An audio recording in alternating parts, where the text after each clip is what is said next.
রাসূল পাক সাল্লাল্লাহু আলাইহি ওয়াসাল্লাম যখন ওই বদরের ময়দানে কাফেরদেরকে মুশরিকদেরকে যখন বন্দী করা হলো, এগুলোকে কি করা যায়? এদেরকে কি আমরা ছেড়ে দেব নাকি এদেরকে কতল করব? এদের শাস্তি কি হবে? তোমরা পরামর্শ দাও। আমি যদি এটা গুছিয়ে বলি, সর্বপ্রথম ফারুক আজম দাঁড়িয়েছেন, হযরত ওমর ইবনে খাত্তাব, উনি গরম মেজাজের মানুষ, দাঁড়িয়ে গেছেন, ইয়া রাসূলুল্লাহ তাদেরকে কতল করা হোক, আমি আমার আত্মীয়কে কতল করব, আপনি আপনার আত্মীয়কে কতল করবেন। সিদ্দিক আকবর তার আত্মীয়কে কতল করবেন। এখানে প্রত্যেকের আত্মীয়কে সরাসরি কতল করে ফেলবে, মেরে ফেলবে, যে ছাড় নাই। সিদ্দিক আকবর বলেন, ইয়া রাসূলুল্লাহ তাদেরকে ছেড়ে দেওয়া হোক, এদের কাছ থেকে একটা মুক্তিপণ গ্রহণ করে এদেরকে ছেড়ে দিন। আমার রাসূল বলেন, আবু বকর তুমি যে কথা বলেছ, তোমার পরামর্শ আমি রাসূলের পছন্দ হয়েছে। আমার রাসূলের সিদ্ধান্ত গ্রহণ করলেন, যেখানে যে কাফের গুরু বন্দী হয়েছেন তাদের কাছ থেকে কিছু কিছু ফিদিয়া গ্রহণ করে তাদেরকে ছেড়ে দেওয়া হবে। আবার রাসূল সাহাবায়ে কিরামকে নিয়ে আবার পরামর্শ করলেন, কত নেওয়া যায়? সিদ্ধান্ত হলো 20 ওকিয়া করে নেওয়া হবে। 20 ওকিয়া করে তাদের কাছ থেকে ফিদিয়া গ্রহণ করা হবে, মুক্তিপণ গ্রহণ করা হবে।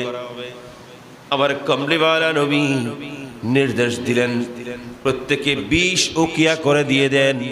20 ওকিয়া করে দিয়ে আপনাদেরকে মুক্ত করে দেয়া হবে। সেদিন কিন্তু সমস্ত কাফির মুশরিক সবাই 20 উকিয়া করে প্রদান করেছেন, দিয়েছেন, দিয়ে তারা সেখান থেকে মুক্তি গ্রহণ করেছেন। যাদের কাছে টাকা নাই, যাদের কাছে টাকা নাই, এখন তারা কি করবেন? তারা বলেন, আমাদের কাছে তো টাকা নাই, আমরা কি করব?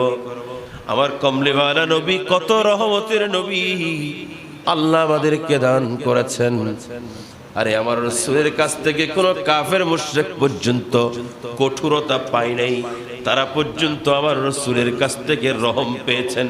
কারণ আমার কমলিওয়ালা নবী বলেন, আল্লাহ আমাকে প্রেরণ করেছেন তো করেছেন, ওয়ামা আরসালনাকা ইল্লা রাহমাতাল লিল আলামিন বানিয়েছেন।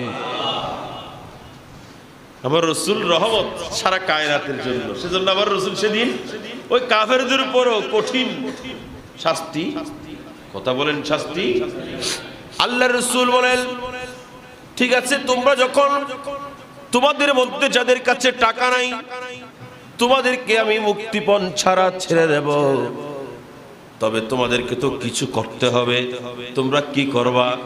তোমরা এক কাজ করো, এখানকার মদিনাবাসী 10 জন সন্তানকে, 10 জন ছেলেকে তোমরা লেখাপড়া করাও, অর্থাৎ তোমাদের মুক্তিপণ হবে 10 জন ছেলেকে লেখাপড়া করানো। প্রথমত তাদেরকে আমার রাসূল কি দিলেন? মুক্তিপণ দিয়ে তাদেরকে বিদায় করলেন, কতল করেন। আবার 2 নাম্বার দেখেন, দ্বিতীয় নাম্বার, আমার রাসূল এই কাফেরদেরকে পর্যন্ত শিক্ষকের মর্যাদা দিয়েছেন। নবুজনার কি বড় করে হল, কিসের মর্যাদা দিয়েছেন? শিক্ষকের। কাকে? কাফেরকে। ইয়া রাসূলুল্লাহ এই কাফের মুশরিকদেরকে আপনি শিক্ষকের মর্যাদা দিলেন। আমার কমলিওয়ালা নবী বলেন, আমি তো আল্লাহর পক্ষ থেকে রহমত হয়ে এসেছি, আমি তো মানুষের উপর রহম করার জন্য এসেছি, এবং দুনিয়ার মানুষ আমি রাসূলের এই খুলুকে আজিম থেকে যেন শিক্ষা গ্রহণ করতে পারে, আমি সেই ব্যবস্থা করে দিয়েছি। আচ্ছা দেখেন এবার, যেখানে রাসূল কাফেরদেরকে শিক্ষক বানিয়ে দিয়েছে, শিক্ষকের মর্যাদা দিচ্ছে, শিক্ষকের মর্যাদা সবার উপরে, শিক্ষকের মর্যাদা দিয়ে আমার রাসূল তাদেরকে ধন্য করেছেন। আচ্ছা বর্তমান আমরা এক মুসলমান আরেক মুসলমানের সঙ্গে আচরণ করতে কেমন করি? ইহুদি খ্রিস্টান বাদ দেন, কাফের মুশরিক বাদ দেন, আমরা এক মুসলমান আরেক মুসলমানের সঙ্গে আচরণ কেমন করি? এই বদরের ময়দান থেকে আরেকটা জিনিস যদি আমরা শিক্ষা নেই, আরেকটা জিনিস একটু খেয়াল করেন। এখানে একটা নিয়ম ছিল, এরা প্রত্যেক বছর ব্যবসার উদ্দেশ্যে সবাই টাকা লাগাতেন। যে কোনো একজনকে ছাড়া সবাই মিলে কাফেররা টাকা দিতেন, কুরাইশরা টাকা দিতেন, ধরো তুমি টাকাগুলো রাখো, এগুলো দিয়ে ব্যবসা করবে, ব্যবসা করে আমাদেরকে কিছু লভ্যাংশ দিবে। চিন্তা করে দেখুন, কাফের হওয়া সত্ত্বেও এরা আবু সুফিয়ানকে বিশ্বাস করে, তার দলকে, তার কাফেলাকে বিশ্বাস করে তারা টাকা দিয়েছে। তুমি এই টাকাগুলো দিয়ে ওই সিরিয়া থেকে, শাম দেশ থেকে তুমি বাজার করবা, ব্যবসা করবা, ব্যবসা করে ফিরে আসার সময় লভ্যাংশগুলো দিয়ে মুসলমানদের বিরুদ্ধে অস্ত্র ক্রয় করবা। চিন্তা করে দেখুন তাদের মরণ কেমন, চিন্তাধারা কেমন। এখানে দুইটা জিনিস পাই আমরা। এক নাম্বার হলো তারা চিন্তা করেছেন আমরা আমাদের পক্ষ থেকে যাকে পাঠাচ্ছি তাকে আমরা বিশ্বাস করি। কথা বলেন, তাকে আমরা বিশ্বাস করি। বিশ্বাস করেছেন তারা, কেন? কারণ তারা বিশ্বাস ভঙ্গ করে নাই। কিন্তু আমরা মুসলমান হয়ে আমরা মানুষের কত আমানতদারি নষ্ট করে ফেলছি, কত হক মানুষের মেরে খাই। কখনো কি একবার ভেবে দেখেছি আমরা কি মুসলমান নাকি অন্য ধর্মের মানুষ? অন্য ধর্মের মানুষও আমাদেরকে দেখে লজ্জা পাবে। নাউযুবিল্লাহ। আমরা আমানতদারি, এটাকে আমরা আমানতদারি মনে করছি না, এগুলোকে আমার নিজের সম্পদ মনে করছি, অথচ এগুলো আরেকজনের আমানত, পরের হক। এগুলো আমাকে দিয়ে দিতে হবে। যে যেদিকে সুযোগ পাই লুটপাট করে খাই, কখনো চিন্তা করে না এগুলো আমার জন্য আমানত। সুযোগ পেলেই লুটপাট, এগুলো শিক্ষা নেওয়া দরকার ওই দিন বদরের প্রান্ত থেকে। 2 নাম্বার, এই বদরের ময়দানের আবু সুফিয়ান যে কাফেলা নিয়ে গেছেন সেখান থেকে আমরা আরেকটা জিনিস পাই। 2 নাম্বার হলো তারা মুসলমানদের বিরুদ্ধে অস্ত্র কেনার জন্য তাকে টাকাগুলো দিয়েছেন। সে ব্যবসা করে লভ্যাংশ দিয়ে যেন তাদের শত্রুর জন্য অস্ত্র ক্রয় করে। তাদের শত্রুর জন্য কি করে? অস্ত্র ক্রয় করে। কিন্তু আমরা কি করছি? আমরা ঘরে বসে, এখানে বসে আমাদের শত্রুদেরকে সহায়তা করছি। নাউযুবিল্লাহ। ইসরায়েল আজকে আমাদের মুসলমানদের উপর স্ট্রিপ রোলার চালাচ্ছেন, হাজার হাজার মুসলমানকে তারা শহীদ করে দিচ্ছেন। মুসলমানকে কিভাবে করে মারতেছেন তারা। কিন্তু আমরা কি করছি আমাকে বলেন? আমরা মুসলমান জাতি। আমরা কথা বলেন ঠিক কিনা? মুসলমান বলতে কোনো সন্দেহ আছে? আমরা যে মুসলমান সন্দেহ আছে, কিন্তু আমাদের কালচার আমাকে মুসলমান বলছে না, আমার কালচার বলছে আমি একজন মুনাফিক হয়ে গেছি। কি কালচার বলো হুজুর, এটা কেমন? ভাই আমি যখন কিনতে যাই তখন দোকান থেকেই রমাদানুল মুবারকের মাস, কোকাকোলা কোম্পানি, স্প্রাইট কোম্পানি, এরা এখন 7 আপ কোম্পানি, এরা প্রোডাকশন দিয়ে শেষ করতে পারতেছে না। মানুষের ঘরে ঘরে ঘুরে, মানুষের ঘরে ঘরে ইফতারের সময় পর্যন্ত আপনার ঘরের মধ্যে তাদের পণ্য, ইসরায়েলি পণ্য আপনি খাচ্ছেন, আপনার দোকানে বিক্রি করছেন। আপনার ব্যবসা প্রতিষ্ঠান ইসরায়েলের পণ্য, আপনার প্রত্যেক কাজে কর্মে তাদের পণ্য ব্যবহার করতেছেন। প্রসাধনী থেকে শুরু করে, খাওয়া থেকে শুরু করে, আপনি প্রত্যেক জায়গায় তাদের পণ্য ব্যবহার করছেন। এই পণ্যের টাকাগুলো দিয়ে এই ইসরায়েলিরা আমাদের মুসলমানদেরকে শেষ করছেন। আমরা তাদের পণ্যগুলো কিনে কিনে তাদেরকে টাকা দিচ্ছি, আর তারা সেই টাকা দিয়ে অস্ত্র কিনে আমাদের মুসলমানদেরকে মারছে। ওই বদরের ময়দান থেকে সেটা শিক্ষা নেওয়া দরকার। আমার রাসূল তাদেরকে প্রতিরোধ করতে গেছেন, নির্দেশ দিয়েছেন কে?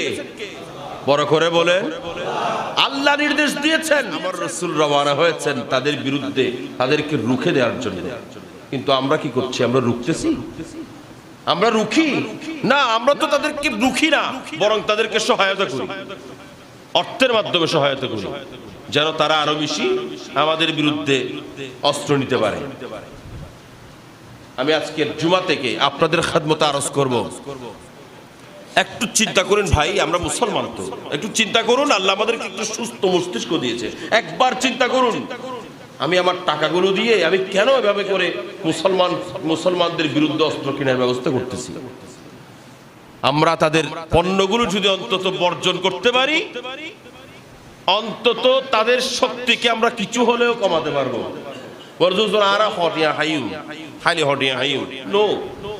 মনে রাখবেন, আমরা ছোটবেলায় পড়ছি না, ক্ষুদ্র ক্ষুদ্র বালিকণা, বিন্দু বিন্দু জল গড়ে তুলে মহাদেশ সাগর অতল। এটা যেমন পড়েছি, এটার উপর আমল করতে হবে। আমরা যদি আস্তে আস্তে করে এটাকে বর্জন করা শুরু করি, আমার দেখা আরেকজন করবেন, তার দেখা আরেকজন করবেন, এভাবে আস্তে আস্তে বাড়তে বাড়তে আমরা তাদের অন্তত কিছুটা হলেও রুখে দিতে পারবো। আমরা যদিও তাদেরকে একেবারে প্রতিহত করতে পারবো না। হযরত সৈয়দনা ইউসুফ আলাইহিস সালামকে কেনার জন্য গিয়েছিলেন একজন বুড়ি, বলে যে বুড়ি, তোমাকে দেখতে তো মনে হয় তোমার কাছে কিছুই নাই, তুমি এই লাইনের মধ্যে দাঁড়িয়েছো কেন? এখানে তো বড় বড় মানুষরা দাঁড়াবেন, যাদের কাছে বড় বড় অঢেল সম্পদ আছে তারা দাঁড়াবেন, তুমি কেন দাঁড়িয়েছো? বুড়ি বলে যে আমার কাছে কিছুই নাই, আমার কাছে কিছুই নাই, আমি তো টাকা পয়সা কিছু আনতে পারি নাই, আমার হাতে একটা সুতার পুটলি আছে, আমি একটা সুতা দিয়ে আমি কাঁথা সেলাই করি, ওই সুতার পুটলিটা নিয়ে এসেছি ইউসুফ আলাইহিস সালামকে কেনার জন্য। একটু বড় করে বলেন না কেন? বুড়ি বলে যে ইউসুফ আলাইহিস সালামকে কেনার জন্য যারা এসেছেন ওই লিস্টের মধ্যে যেন আমার নামটা উঠে, ওই লিস্টের মধ্যে আমার নামটাও যেন উঠে যায়, সেজন্য আমি এই পিন্ডি নিয়ে এসেছি।